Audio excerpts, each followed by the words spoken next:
হাই এভৰিওয়ান, আজি আমি ADRE 2022 paper 3 অৰ্থাৎ হায়াৰ সেকেন্ডাৰি লেভেলৰ কোশ্চেন পেপাৰ ডিসকাস কৰিম। ইয়াৰ আগৰ দুটা ভিডিঅ'ত টোটাল 35 কোশ্চেন্স ডিসকাস কৰা হৈছে। এই ভিডিঅ'ত 36 পৰা আৰম্ভ কৰিম। কোশ্চেন নম্বৰ 36, 2022 চনৰ জানুৱাৰী মাহ অনুযায়ী ৰাজ্যসভাত সৰ্বোচ্চ সংখ্যক আসন থকা ৰাজ্যখন হৈছে। Option A Karnataka, B Madhya Pradesh, C Rajasthan, D Uttar Pradesh. কোশ্চেনটোত কৈছে যে কোনখন ৰাজ্যত আটাইতকৈ বেছি ৰাজ্যসভাৰ আসন আছে, আৰু ইয়াৰ কাৰেক্ট আনসাৰ হৈ যাব অপশন ডি উত্তৰ প্ৰদেশ। ইয়াতে আটাইতকৈ বেছি সংখ্যক ৰাজ্যসভাৰ আসন আছে। ইয়াতে টোটাল 31 ৰাজ্যসভাৰ আসন আছে আৰু লোকসভাৰ আসন আছে ইয়াতে টোটাল 80।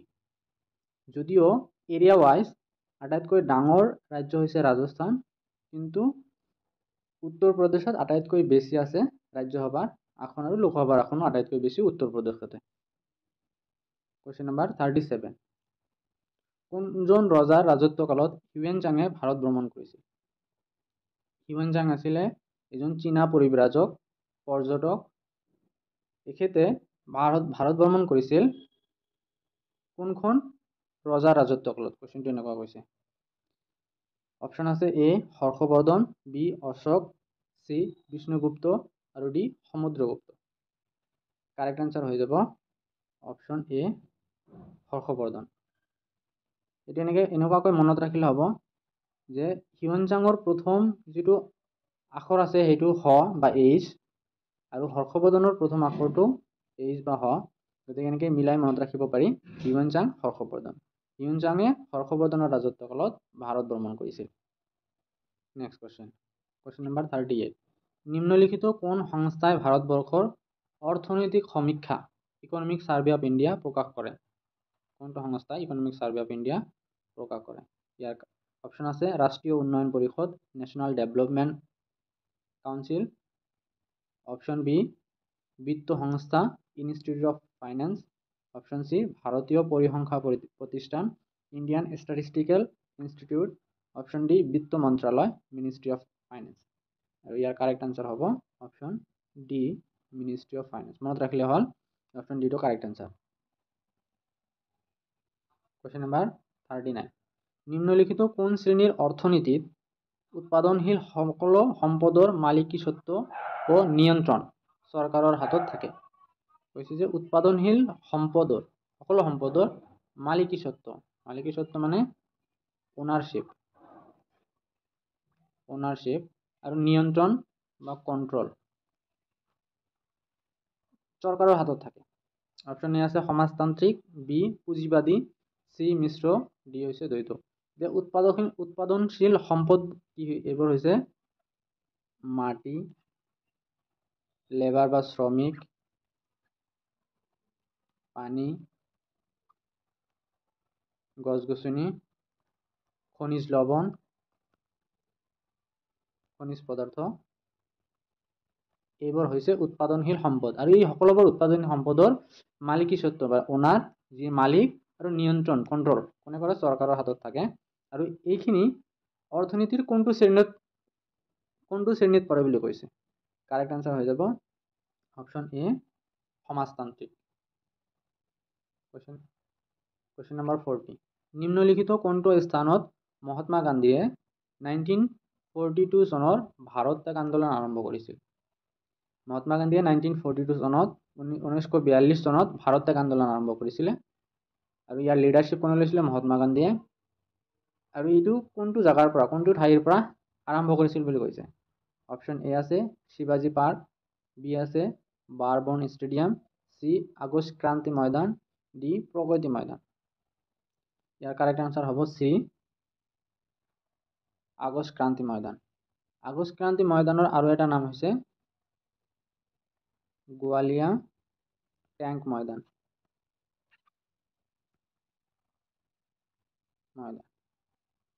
গতিকে আগষ্ট ক্ৰান্তি ময়দানৰ আৰু এটা নাম গোৱালিয়া ট্যাঙ্ক ময়দান। আৰু এইটো আছে মুম্বাইত। আগত বম্বে কোৱা হৈছিলে, এতিয়া বৰ্তমানৰ মুম্বাইত অৱস্থিত আগষ্ট ক্ৰান্তি ময়দান বা গোৱালিয়া ট্যাঙ্ক ময়দান। 1942 চনত এইটো ভাৰত ত্যাগ আন্দোলন আৰম্ভ কৰিছিলে মহাত্মা গান্ধীয়ে। মুম্বাইৰ গোৱালিয়া টেংক ময়দান বা আগষ্ট ক্ৰান্তি ময়দানৰ পৰা। কোৱেশ্চন নম্বৰ 41 ইয়াতে কৈছে দুটা সংখ্যাৰ লসাগু 40 সিহঁতৰ গসাগু 4 সংখ্যা দুটাৰ পাৰ্থক্য 12 হলে সিহঁতৰ যোগফল হ'ব a 20 b 24 c 28 আৰু d 32 লসাগু আৰু গসাগু দিয়া আছে সংখ্যা দুটাৰ পাৰ্থক্য দিয়া আছে যোগফল ওলাব লাগে। প্ৰথমতে আমি ইয়াত এই কোৱেশ্চনটো সলভ কৰাৰ আগতে জানি লম লসাগু আৰু গসাগুনো কি। যেনিবা দুটা নাম্বাৰ লৈছো এটা হৈছে 20 ক আমি এনেকে উৎপাদকত বিশ্লেষণ কৰিব পাৰি যেনেকৈ 2 into 2 into 5 2 into 2 2 দুগুণে 4 4 5 গুণে 20 এইটো হৈছে 20 24 ক আমি এনেকৈ লিখিব পাৰি 2 into 2 into 2 into 3 2 দুগুণে 4 4 2 গুণে 8 8 3 গুণে 24 24 ইয়াতে এই 2 কমন আছে ইয়াতে 2 কমন আছে গতিকে ইয়াৰ গসাগু 20 আৰু 24 এই সংখ্যা দুটাৰ গসাগু হ'ব 2 into 2 is equal to 4 এইটো হৈছে গসাগু আৰু লসাগু হ'ব 4 তো থাকিবই লগতে এই 5 লগতে এইটো 2 লগতে এইটো 3 এই চাৰিওটাৰ মাল্টিপ্লিকেশন গুণাত্মক 4 5 গুণে 20 20 দুগুণে 40 3 40 120 এইটো হৈ যাব ইয়াৰ লসাগু গতিকে 20 আৰু 24ৰ গসাগু হৈছে 4 আৰু লসাগু হৈছে 120 এনেকৈ আমি লসাগু আৰু গসাগু উলিয়াব পাৰি। ইয়াৰ লগত আৰু এটা ফৰ্মুলা আমি এনেকৈ মনত ৰাখিব পাৰি যে যিকোনো দুটা সংখ্যা সাপোজ ধৰি লৈছো x এটা আৰু এটা y এই সংখ্যা দুটাৰ পূৰণফল সমান সমান হ'ব আৰু সংখ্যা দুটাৰ লসাগু ইনটু সংখ্যা দুটাৰ গসাগু এইটো এটা ফৰ্মুলাত আহি যায় যে দুটা সংখ্যাৰ পূৰণফল সংখ্যা দুটাৰ লসাগু পূৰণ সংখ্যা দুটাৰ গসাগু যেনেকুৱাকৈ 20 আৰু 24ৰ গসাগু 4 গতিকে গসাগুৰ লগত আমি 20 হ'বলৈ হ'লে গসাগুৰ লগত 5 পূৰণ কৰিব লাগিব আৰু 24 হ'বলৈ হ'লে গসাগুৰ লগত 6 পূৰণ কৰিব লাগিব।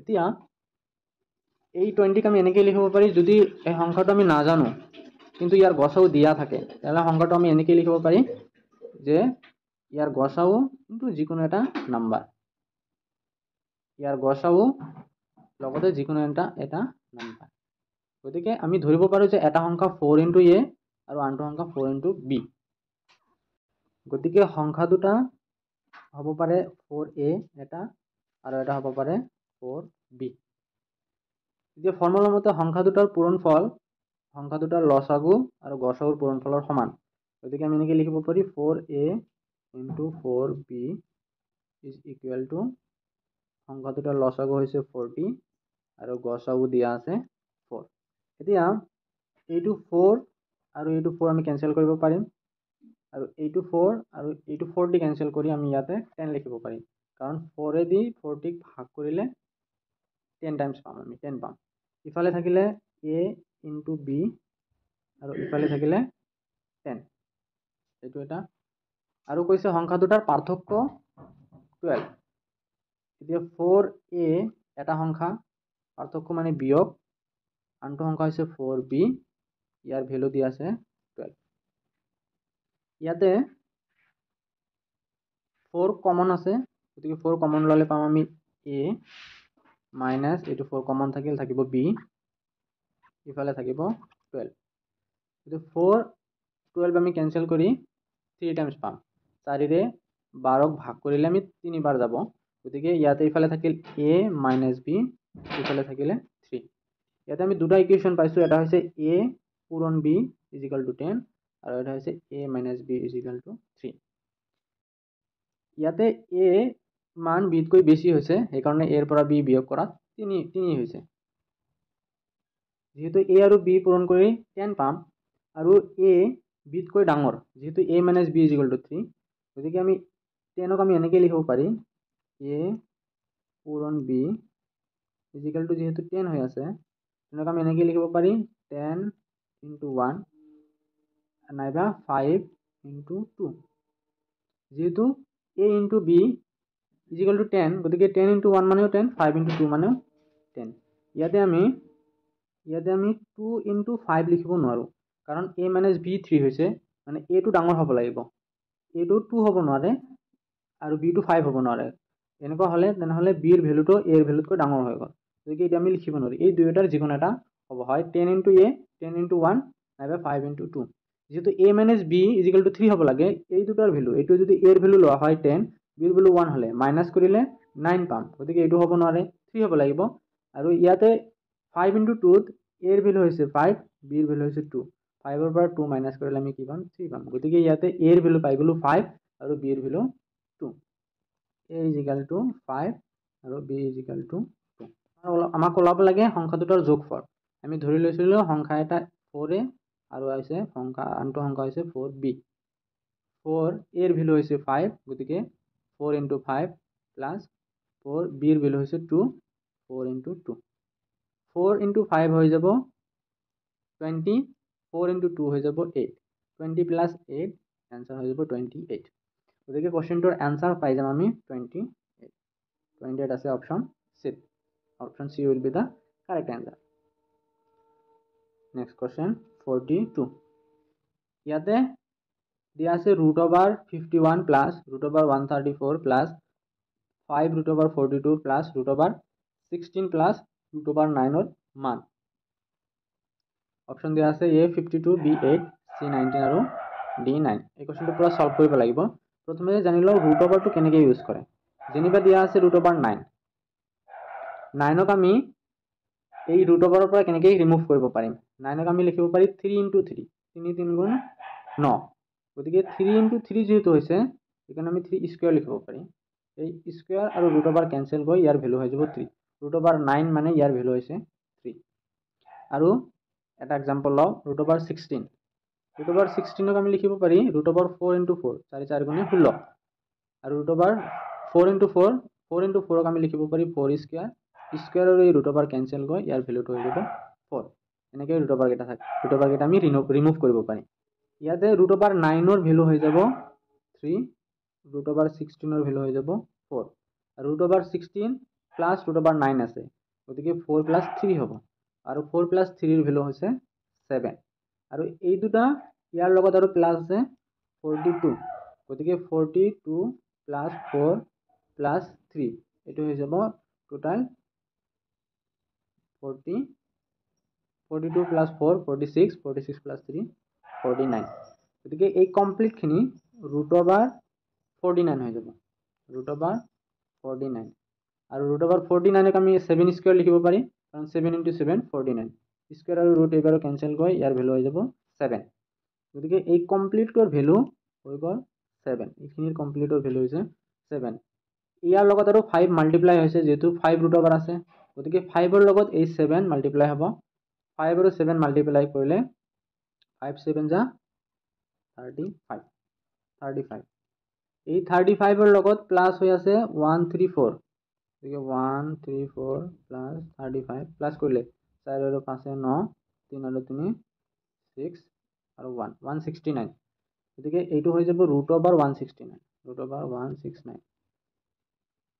যদি আমি 13 আৰু 13 মাল্টিপ্লাই কৰোঁ তেনেহ'লে পাই যাম আমি 169, গতিকে এইটো হ'ব √13 স্কুৱেৰ, স্কুৱেৰ আৰু কেনচেল গৈ হৈ যাব 13, এইটো হৈ যাব 13, গতিকে এই কমপ্লিটৰ ভেলু হৈ যাব অনলি 13। ইয়াৰ লগত আৰু প্লাছ হৈ আছে 51, গতিকে √51 প্লাছ 13, 51 আৰু 13, 3 আৰু 1 প্লাছ কৰিলে 4 হ'ব, 1 আৰু 5 প্লাছ কৰিলে 6 হ'ব, আৰু 64ক আমি 8 8 যা 64 লিখিব পাৰি, তাৰমানে 8 স্কুৱেৰ, স্কুৱেৰ আৰু কেনচেল গৈ থাকিব 8, গতিকে এইটো হ'ব আমাৰ ফাইনেল আনচাৰ 8, আৰু এইটো আছে অপশ্যন বি, গতিকে বি অপশ্যনটো আমাৰ কাৰেক্ট হ'ব। আকৌ এবাৰ কৈ দিছোঁ √9ৰ ভেলু হৈছে 3, ৰুট অভাৰ 16 ভেলু হৈছে 4, এই দুটা প্লাছ আছে গতিকে এই দুটা মিলি হৈ যাব 7, এই 7 টো 42 লগত প্লাছ আছে 42 আৰু 7 হৈ যাব 49, ৰুট অভাৰ 49 মানে কি root over 7 square square root cancel গৈ 7 হ'ব, গতিকে এই কমপ্লিটৰ ভেলু হৈ যাব 7, ইয়াৰ লগত 5 মাল্টিপ্লাই হৈছে 5 আৰু 7 মাল্টিপ্লাই কৰিলে 35, ইয়াৰ লগত আৰু প্লাছ হৈ আছে 134 আৰু 35 প্লাছ কৰিলে হৈ যায় 169, তাৰমানে ৰুট অভাৰ 169, ৰুট অভাৰ 169 মানে ৰুট অভাৰ 13 স্কোয়াৰ তাৰমানে 13, এইটো ৰুট অভাৰৰ ভেলু হৈ যাব 13, 13 লগত এইটো প্লাছ হৈ আছে 51 আৰু এই দুটা 51 আৰু 13 প্লাছ কৰিলে হৈ যায় 64, ৰুট অভাৰ 64 আৰু ৰুট অভাৰ 64 মানে 8 স্কোয়াৰ স্কোয়াৰ ৰুট কেনসেল গৈ থাকিল 8, গতিকে কাৰেক্ট আনসাৰ হৈ যাব অপশন বি 8। নেক্সট কোৱেশ্চন 43, 2 ৰে হৰণ কৰিলে ভাগশেষ 1 থাকে, 3 ৰে হৰণ কৰিলে ভাগশেষ 2 থাকে, 4 ৰে হৰণ কৰিলে ভাগশেষ 3 থাকে, সংখ্যাটো হৈছে অপশন আছে এ 25, বি 41, সি 13, ডি 11, কোনটো কারেক্ট আনসার হবে? এটি আমি প্রতিটা অপশন হরণ করিলে পাই যাম। কি কৈছে 2 রে যদি কোনো একটা 2 রে হরণ করিলে ভাগশেষ থাকিব 1, যেনেকুৱা 25 যদি আমি 2 ৰে হৰণ কৰো অপশন এ টু এইটো হ'ব 12 2 গুণে 24 বাকি থাকিব 1, ইয়াতো অপশন 1 বাকি আছে, বি অপশনটো যদি ট্রাই কৰো 41 2 ৰে হৰণ কৰিলে এইটো হ'ব 20 2 গুণে 40 বাকি থাকিব 1, ইয়াৰ পৰা কি বুজিলো যে যদি সংখ্যাটো অযুগ্ম হয় ইয়াৰ ভাগশেষ 2 ৰে হৰণ কৰিলে 1 থাকে, গতিকে এ টু অযুগ্ম, অপশন বি টু অযুগ্ম, অপশন সি টু অযুগ্ম, অপশন ডি টু অযুগ্ম, গতিকে যিকোনো এটা অপশন কারেক্ট হ'ব পাৰে। এতিয়া আমি নেক্সটটো চাও 3 ৰে হৰণ কৰিলে ভাগশেষ হ'ব 2, 3 ৰে হৰণ কৰিলে প্ৰথমটো অপশন এ 25 এইটো 3 ৰে যদি হৰণ করি 3 8 গুণে 24 বাকি থাকে 1, গতিকে এইটো হ'ব নোৱাৰে, এইটো মতে যে 3 ৰে হৰণ কৰিলে ভাগশেষ 2 থাকিব লাগিব, কিন্তু ইয়াতে ভাগশেষ থাকে 1, গতিকে এই অপশনটো কারেক্ট হ'ব নোৱাৰে।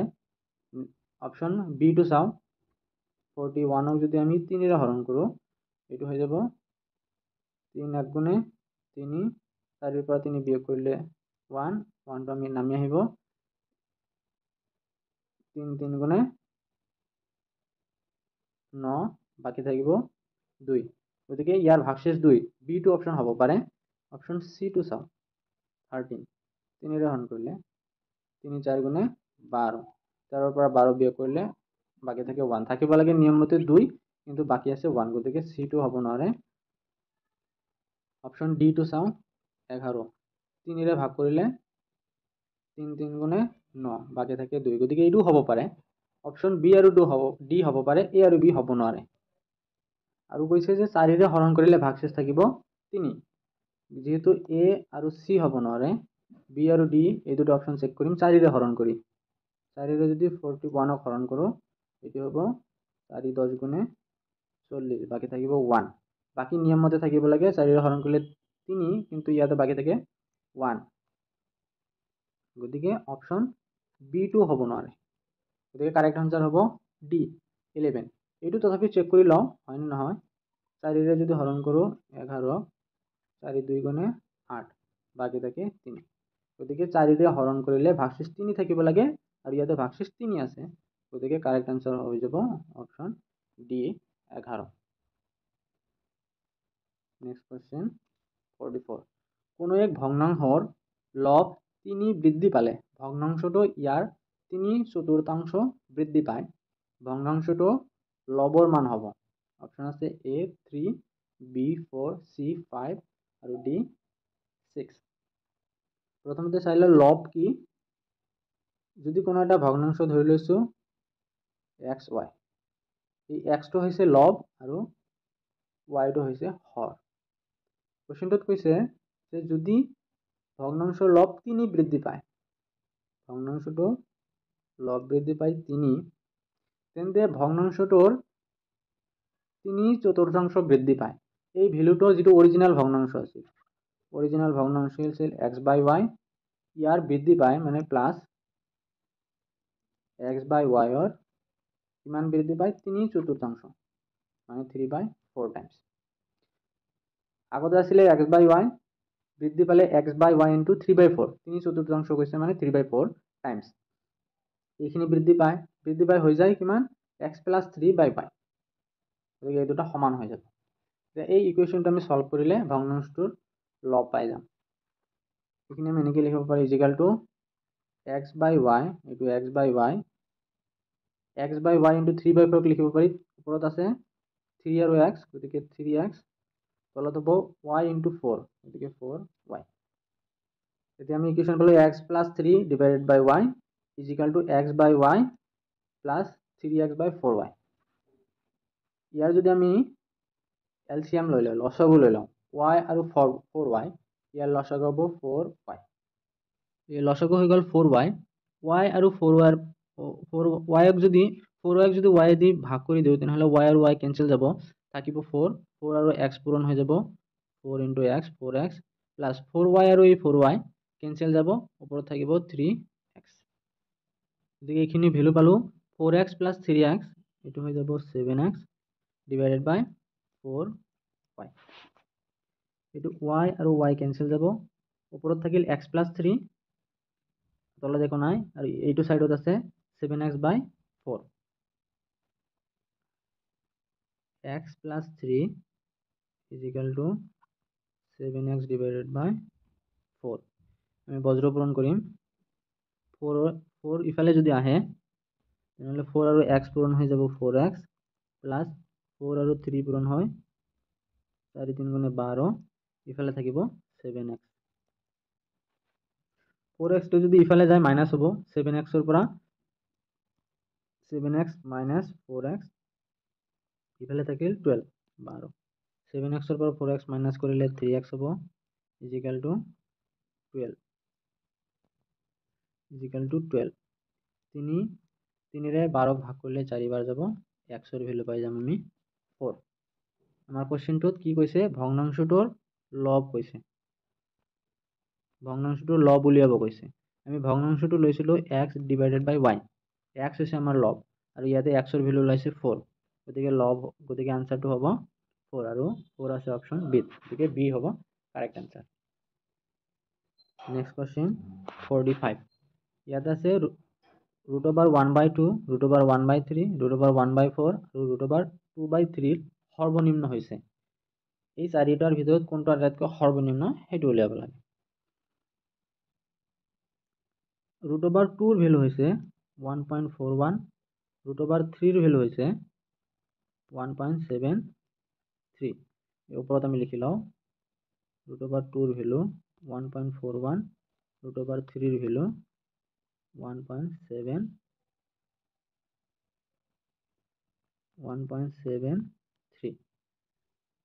অপশন এ আছে √2/3, গতিকে √2/3 আমি লিখিব পাৰি √2 ডিভাইডেড বাই √3, কাৰণ √2 2 আৰু 3 দুইটাৰ ওপৰত আছে।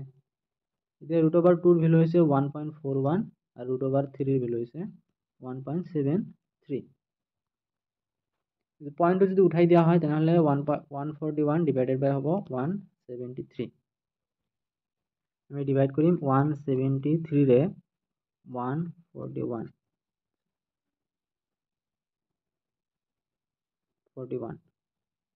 এইটো 173 টো 141 ক ডিভাইড কৰা নাযায়, গতিকে পয়েন্ট দি পেলাই ইয়াতে 0 আহিব আৰু ইয়াতে ভ্যালু আহিব, যদি আমি 8 ৰে ভাগ দিওঁ 3 8 গুণে 24 কেৰি 2 7 8 যা 56, গতিকে 58, এটা হ'ব 8 কেৰি থাকিল 8 8 1 যা 8 8 আৰু 8 প্লাস কৰিলে 16 বেছি হৈ যায়, গতিকে 7 টাইমস তো যাব। 173 ৰে ডিভাইড কৰিলে মোটামুটি 0.7 এনেকুৱা আহিব, গতিকে ইয়াৰ ভ্যালুটো আমি 0.7 ল'ব পাৰি, এপ্ৰক্সিমেট ভ্যালু। আৰু অপশন বি টো চাও, অপশন বি আছে 1/2, তাৰ মানে আমি √1 ডিভাইডেড বাই √2 লিখিব পাৰি। √1 ৰ ভ্যালু 1, √2 ভ্যালু হৈছে 1.41। এই পইণ্টটো যদি আমি ইয়াৰ পৰা উঠাই দিওঁ তেনেহ'লে ওপৰত পইণ্টৰ ৰাইট চাইডত দুটা ডিজিট আছে 4 আৰু 1, গতিকে ওপৰত দুটা 0 আহিব। ইয়াতে তলত থাকিল 141, পইণ্টটো উঠি গ'ল। ইয়াৰ মানে হৈছে 100ক আমি 140ৰে ডিভাইড কৰিব লাগিব। 141ৰেদি 100ক ডিভাইড কৰিলে এইটোতো 141 100তকৈ বেছি, গতিকে পইণ্ট দি এফালে 0 দিব লাগিব। আৰু এইটো মোটামুটি 7 টাইমছে যাব। 7 1 যা 7, 7 4 যা 28, 7 1 যা 7 আৰু কেৰি 2, এইটো হৈ যাব 9। মোটামুটি ইয়াৰো ভ্যালু 0.7 আহিব। অপশ্যন 3 টো চাও। অপশ্যন 3 তে আছে 1/3 আৰু এই দুইটাৰ ওপৰত ৰুট ওভাৰ আছে, ৰুট ওভাৰ 1/3, তাৰ মানে root over 1, root over 3, root over 1 মানে 1, ৰুট ওভাৰ 3,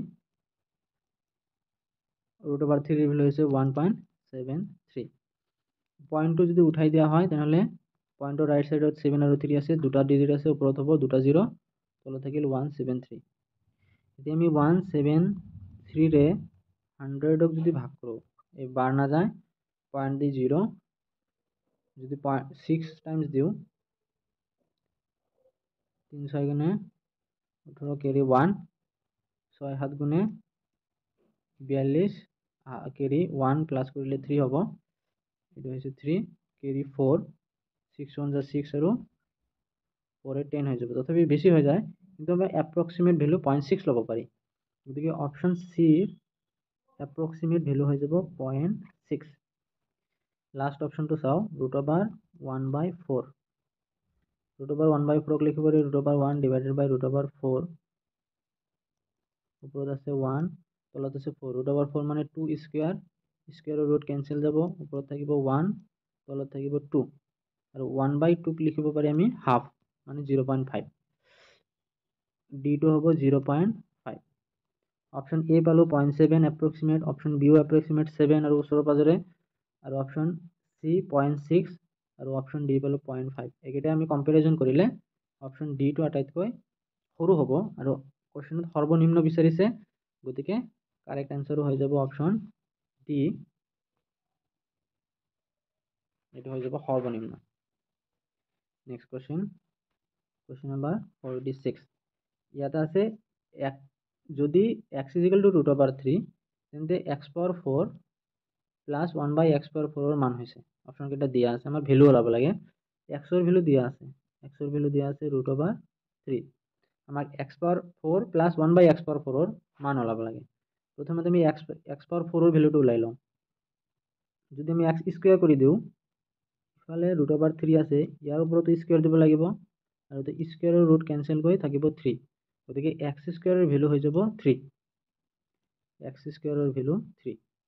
এতিয়া লাগে আমাৰ x পাৱাৰ 4, ইয়াক যদি আমি আকৌ এবাৰ স্কয়াৰ কৰি দিওঁ, ইফালে স্কয়াৰ কৰি দিওঁ, তাহলে x স্কয়াৰ পাৱাৰ স্কয়াৰ, এই পাৱাৰ দুটো মাল্টিপ্লাই হ'ব, 2 * 2 4, মানে x power 4 is equal to 3 square, মানে 3 * 3 হ'ব 9, গতিকে আমি পালো x power 4 is equal to 9, x power 4 ৰ ভ্যালু আমি 9 পালো, গতিকে 1/x পাৱাৰ 4 ৰ ভ্যালু হ'ব 1/x পাৱাৰ 4 ৰ ভ্যালু হৈছে 9।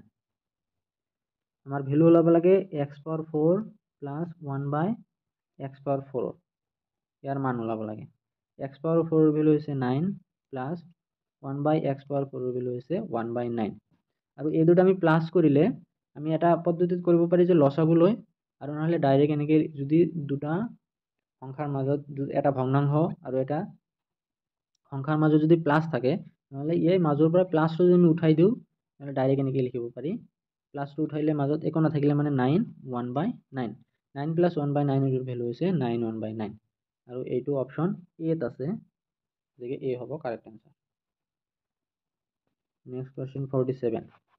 যদি x/3 is equal two y/4 is equal two z/7, তেন্তে x plus y plus z divided by 2z ৰ মান। অপশন 4টা দিয়া আছে, ইয়াৰ পৰা x plus y plus z/2z ৰ মান ওলাব লাগে, ইয়াৰ ভ্যালু ওলাব লাগে।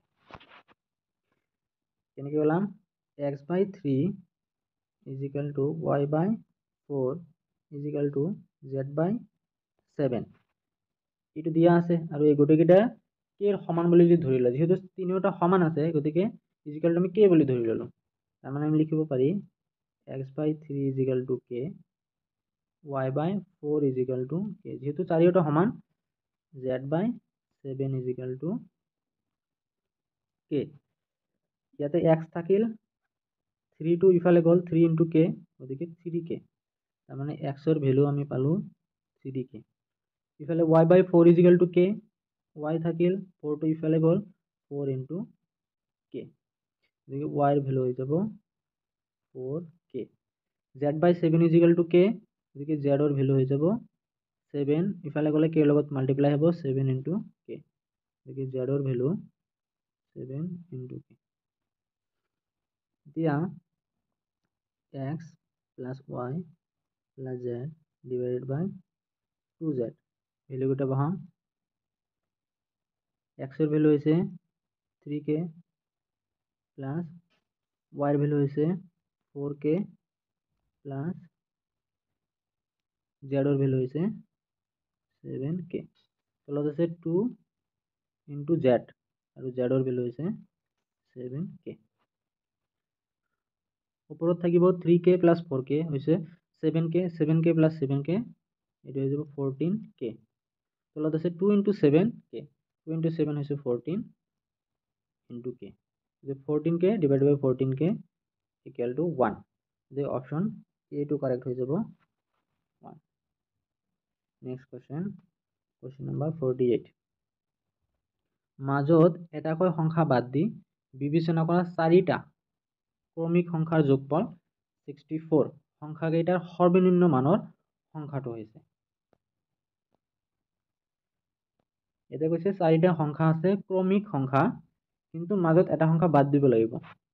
যেনেকুৱা যদি আমি 3 লওঁ, ইয়াৰ পিছৰ সংখ্যা হ'ব 4, কিন্তু 4 নালাগে 5। তাৰ পিছৰ সংখ্যাটো হ'ব 6, কিন্তু 6 নহয় 7, 7ৰ পিছত 8 আহে, কিন্তু 8 নালাগে 9। এনেকুৱা 4টা সংখ্যা প্লাস কৰিলে হৈ যায় 64, এইটো কৈছে। আৰু ইয়াতে আটাইতকৈ সৰু সংখ্যাটো কি সেইটো উলিয়াব কৈছে। যদি আমি ধৰি ললো প্ৰথমটো সংখ্যা x, এতিয়া নেক্সট সংখ্যাটো কি হ'ব, তাতকৈ 1 বেছি হ'ব, x প্লাস 1। কিন্তু পিছৰ সংখ্যাটো নালাগে, তাৰ পিছৰ সংখ্যাটোহে লাগে, x প্লাস 2। এতিয়া x প্লাস 2 নেক্সট সংখ্যা হ'ল, তাৰ পিছৰ সংখ্যাটো বা x প্লাস 3, কিন্তু x প্লাস 3 নালাগে, তাৰ পিছৰ সংখ্যাটো লাগে x প্লাস 4। এনেকে x প্লাস 5 নালাগে, x প্লাস 6 লাগে।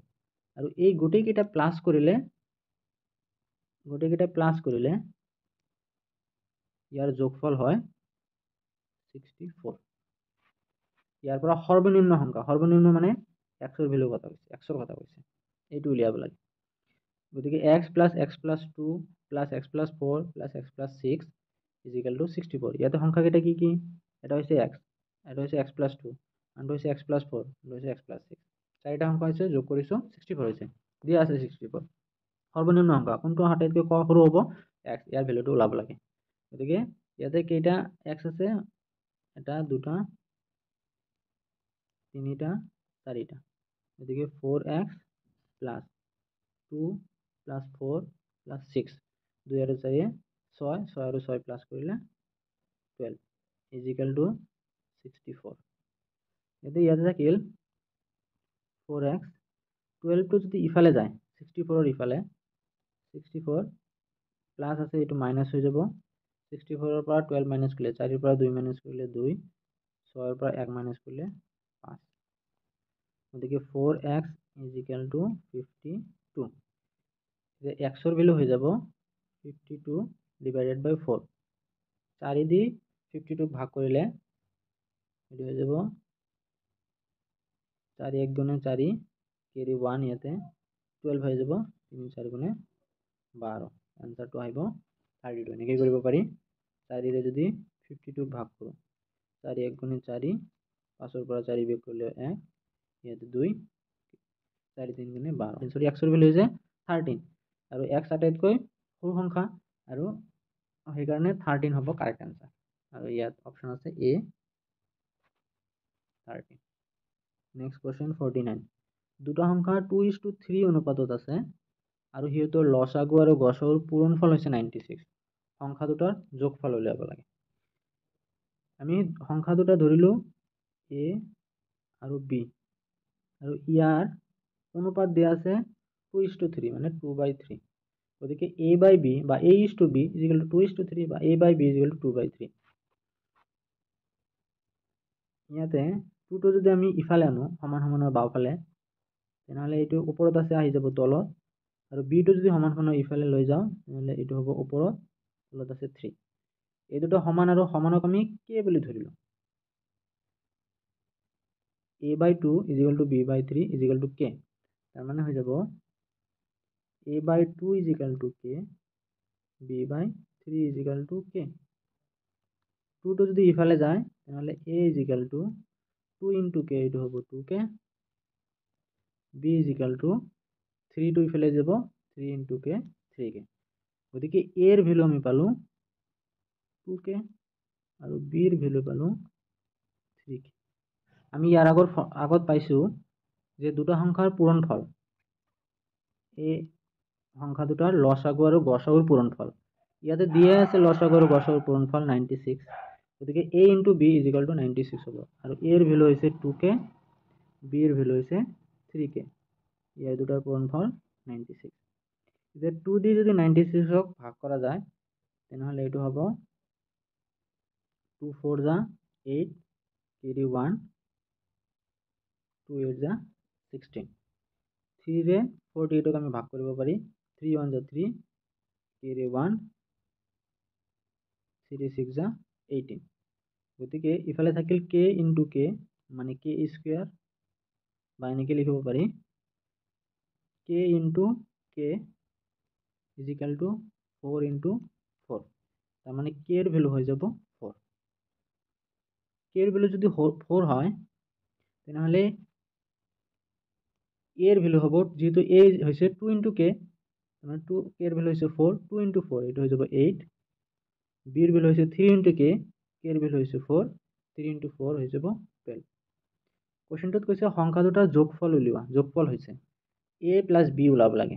8 plus তার মানে 8 plus 12, 8 plus 12 হৈছে 20।